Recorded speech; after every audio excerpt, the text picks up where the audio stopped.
Bonjour et bienvenue dans l'officiel Le Mag. Nous sommes aujourd'hui au Palais de Tokyo pour découvrir son nouvel espace agrandi et sa nouvelle programmation. Et oui, après 10 mois de travaux, la surface d'exposition fait désormais 22 000 m², ce qui en fait le centre d'art contemporain le plus grand en Europe. Pour son inauguration, un événement, la Triennale, son objectif, dresser le bilan de la création contemporaine en France. C'est parti!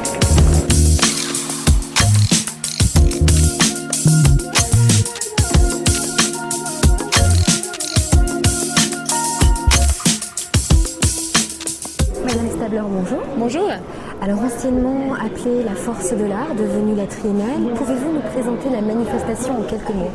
Alors la Triennale, en effet, cette année a un nouveau titre. Le titre est Intense Proximité. Elle se passe également au Palais de Tokyo, ce qui n'était pas le cas de la Force de l'Art qui avait lieu au Grand Palais.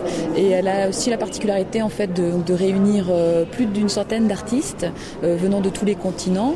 C'est-à-dire que c'est une manifestation qui s'ouvre vraiment au monde dans lequel on vit. Est-ce qu'il y a une démarche particulière donc, pour cette édition 2012 par rapport à la sélection des artistes? Alors l'exposition en effet se consacre autour de la thématique d'intense proximité.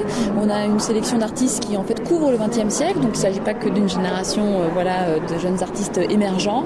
Et on a vraiment sélectionné chaque artiste vraiment spécifiquement pour son travail, par rapport à sa démarche, à ce qui nous intéressait dans son écriture, dans la manière dont il envisageait sa position en tant qu'artiste, mais parfois aussi en tant que cinéaste, qu'écrivain, que philosophe ou même musicien d'ailleurs. On a vraiment différents types de pratiques dans l'exposition qui n'ont pas uniquement autour des arts visuels, mais qui peuvent aussi aller du côté de la performance ou d'intervention dans l'espace public. Ladies and gentlemen.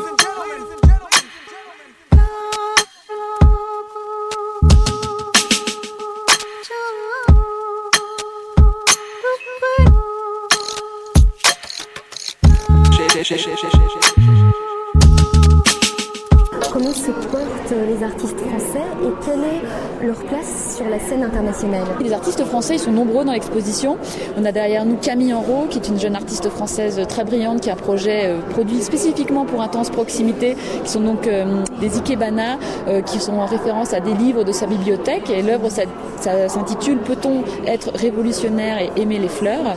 On a d'autres artistes dans l'exposition qui sont en France, qui vivent en France, qui sont français. On a Sol Guilly qui est derrière nous, qu'on verra peut-être plus tard avec des bâtons gainés de soie multicolores, tout à fait incroyable. On a deux artistes comme Daniel Buren, on a Sarkis, on a Annette Messager. On peut également voir le travail de Claude Kloski, de Aurélien Porte.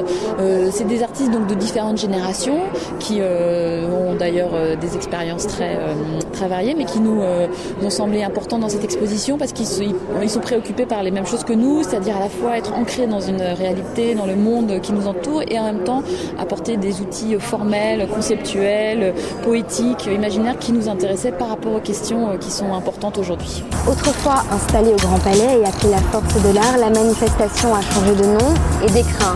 C'est désormais la Triennale que vous pouvez découvrir au Palais de Tokyo jusqu'au 26 août. Au revoir et à la semaine prochaine.